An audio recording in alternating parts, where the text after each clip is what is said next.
तो कौन से गीत गाए? भगवान के भजन गाए। राक्षस की पत्नी थी लेकिन फिर भी भगवान की भक्ता थी। हमारे घर में जब कोई बेटा बेटी पैदा हो तो आप लोग भजन वजन गाया करो। तो ज़्यादा सोहर ओवर जो गाती हो ना, ये सब अच्छी बात नहीं है। हाँ, एक आधा सोहर हो गया सगुन के रूप में, ठीक है। आपको पता है हमारे सनातन धर्म में जब हमारे घरों की माताओं बहनों के यहाँ पुराने घरों में, हमें तो याद है जब छोटे थे हम, तो लोग माताएं जब बच्चे पैदा होते थे संतानें तो बड़े सुंदर गीत गाती थी। वो कहती थी कि हमारा पुत्र कैसा है, हमारा पुत्र राम के समान है, ये राम जैसा बनेगा जब बड़ा होगा, ये जब बड़ा होगा तो कृष्ण जैसा बनेगा। तो वो गीत गाती थी कौन से, हमें याद है, बोले मेरे मेरे लाल जब बड़े हुई हैं, अपने लाल को कहती थी राम, मेरे राम जब बड़े हुई हैं तो फिर लंका पे चढ़ गई हैं और रावण को करी हैं संहार, देव सुख पाई हैं हो। दुष्टों का संहार अर्थात रावण का संहार करके आएंगे और देवताओं का सुख पाएंगे।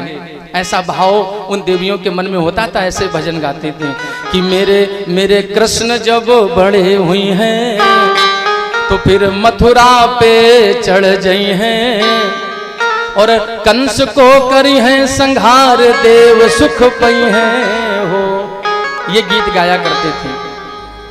बुरा मत मानना मैया, आज की जो हमारी माताएं हैं ना घरों की, वो भी गीत गाती हैं, लेकिन उनके गीत जानते हो कौन से? सुनाए गीत। वो माताएं कहती हैं कि मोरे लाल जब बड़े हुई हैं तो पहले ठेका पे जई हैं। उन्हें पता है ना कि बेटे बड़े हो गए हैं मेरे, तो वो सीधे ठेका पे ही जाएंगे, क्योंकि उनको पीने की आदत जो हो गई है ना। छोटा बेटा होता है तो मैया अपना दूध तो पिलाने से रही, एक बोतल होती ना इतनी बड़ी सी, उसी में दूध भरा और बच्चे के लगा दिया।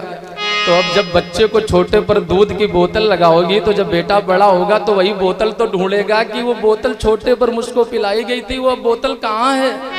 तो बोतल ढूंढते ढूंढते वो ठेके के पास पहुंच जाता है। इसलिए मैयाओं से निवेदन है कि दुग्ध भी पिलाएं तो अपना स्तनपान कराएं, क्योंकि वो अमृतत्व होता है, उसमें अमृतत्व का भाव होता है, वो अमृत होता है। ठीक बात है ना। इसलिए जो माताएं होती ना, वो आज के गीत उनके यही हैं कि मोरे लाल जब बड़े हुई हैं तो सीधे ठेका पे गई हैं और फिर बोतल पी आई हैं हो। और इतना ही नहीं, फिर झूमत झा